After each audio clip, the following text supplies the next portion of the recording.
Peculiaridades, né, gente? São características de cada material que devem ser levadas em consideração na hora de armazenar.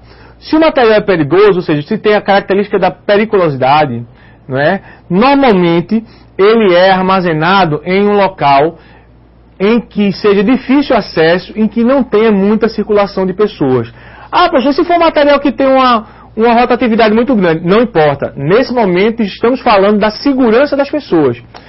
A Lever, que fica lá em Pujuca, por exemplo, ela tem lá um local onde ela armazena os aerosóis dela, os desolorantes e tal, que são inflamáveis. Então, muito embora esses produtos tenham uma rotatividade alta, eles colocam num compartimento fechado e dá acesso a pouquíssimas pessoas para buscar esse produto. Porque sabe-se que esse produto em contato com calor ou com chama, ele tende a explodir. Ele tende a causar aí uma explosão e, por conta disso, não é, colocar em risco a segurança e a integridade das pessoas e dos equipamentos. Então, a segurança tem que estar acima de tudo. E é por isso, então, que produtos que tenham aí ofereçam perigos, né, no contato com as pessoas ou com equipamentos, devem ser guardados em locais reservados de pouca movimentação. Segurança. Materiais de precisão ou de alto valor também devem ser guardados de maneira mais segura. Nessa empresa que eu trabalhava de autopeças, tínhamos lá os bicos injetores, né, que você coloca na injeção eletrônica, que são materiais muito pequenos e que têm um preço muito alto. Então, viu-se que tinha um índice de roubo, né, muito grande desse equipamento. Foi o que fizemos, colocamos num compartimento fechado, com chave, cadeado, e só uma pessoa tinha acesso. Toda vez que alguém precisava de um bico injetor, essa pessoa ia lá, abria o compartimento, tirava o bico, entregava diretamente a essa pessoa, fechava o compartimento. Por quê? Se você deixar de maneira muito solta, pode haver aí a possibilidade de ter problemas de roubo, né, de furto de materiais, e vai causar prejuízos financeiros, né, para a empresa. Ok? Perecibilidade, né?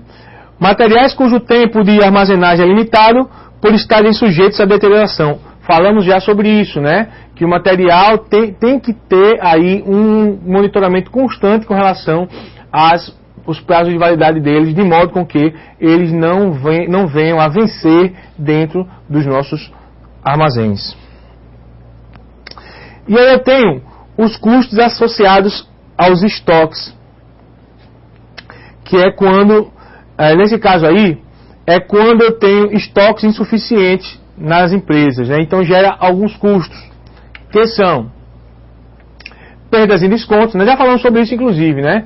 Se eu compro uma quantidade menor, eu não tenho a possibilidade de barganhar preço com o meu fornecedor. Dizer, olha, tu está querendo me vender 100 por 1.000, se eu comprar 200, tu não faz me dar um descontinho não? Então se eu compro material em pouca quantidade, eu posso perder em descontos financeiros. Despesas com paralisação das linhas de produção, né?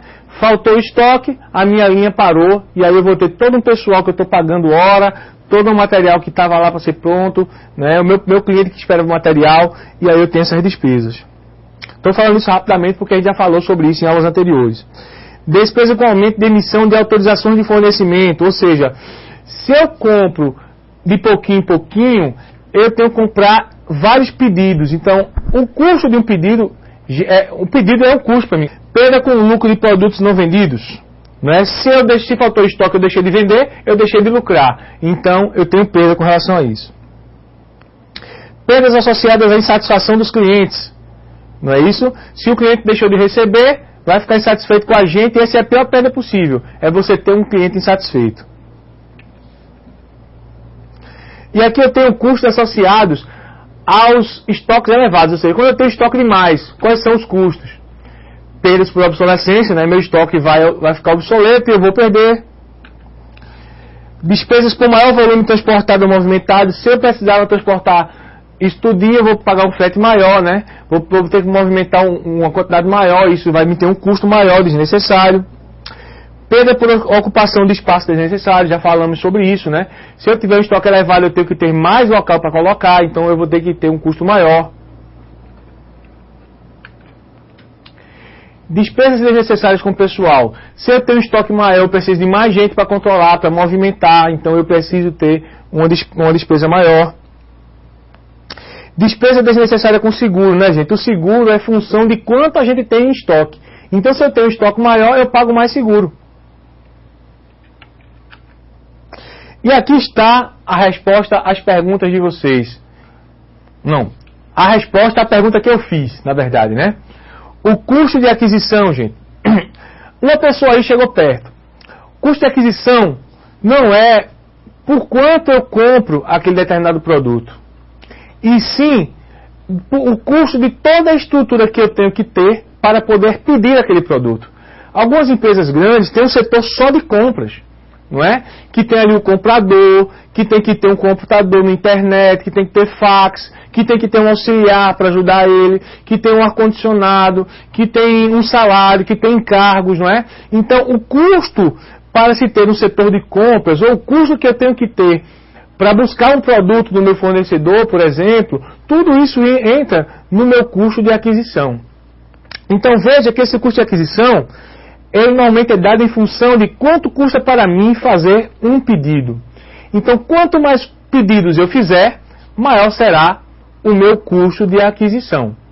Tá ok? Ficou claro para o pessoal? Eu espero que tenha ficado. Se alguém não tiver alguma dúvida, por favor, pode falar, porque a gente está aqui para perguntar. O custo de aquisição é o custo de toda a estrutura necessária que você precisa ter como empresa para poder comprar os seus produtos, e não o custo do produto que você comprou. Certo? É o custo do salário do teu comprador, do fax que você utilizou, da internet que você utilizou, dos computadores, do teu material do escritório, daquele setor de compras que ele usou. Então tudo isso aí é um custo. Então quanto mais pedidos eu fizer, eu precisar fazer, maior será o meu custo de aquisição. Esse é um custo relacionado ao fato de ter estoques. Se eu tenho estoques, eu tenho esse tipo de custo, que é diferente dos custos que eu falei antes, que ali eram os custos relacionados a ter estoques de mais ou os custos relacionados a ter estoques de menos. Aqui é o seguinte, tive estoque, eu tenho esse custo normalmente. Tá ok? Vamos lá para o slide, Billy. Custo de manutenção de estoque, que foi a minha segunda pergunta. Gente, é o custo que a gente tem pelo fato de ter estoques em casa, não é? Pelo fato de manter estoques. E aí entra esse série de custos, né? De oportunidade, que eu já falei, né? Porque eu deixei de investir o meu dinheiro em um produto, em uma determinada aplicação, e investir em estoques. Eu tenho que ter um sistema de armazenagem e movimentação, eu tenho que ter espaço, eu tenho que ter controles, eu tenho que ter pessoal, segurança, sistema de informação, seguros, impostos, tudo isso vem do fato de eu precisar ter estoques na minha casa. E aí eu acho que foi a menina de Olinda que respondeu mais proximamente com relação a essa pergunta. Ou seja, é o custo de eu efetivamente ter estoques dentro da minha empresa, manter estoques. Esse custo normalmente é expresso em um percentual do valor da mercadoria, ou seja, o custo de eu manter o meu estoque é de 10% do valor da minha mercadoria durante o ano. Então veja que quanto maior for o pedido que eu fizer, maior será o meu custo de manutenção de estoque. Porque se eu peço uma quantidade muito grande, eu tenho que ter um espaço maior para poder manter essa quantidade no meu estoque. Se eu peço de quantidades pequenas, eu não preciso ter um espaço muito grande. Então veja que, enquanto que o custo de aquisição diminui à medida que eu diminuo o número de pedidos, e aumenta à medida que eu aumento o número de pedidos, o meu custo de manutenção de estoques, ele aumenta se eu diminuir os pedidos, e ele diminui se eu aumentar os pedidos. Se eu pedir várias vezes durante um ano, o meu custo de manutenção aumenta.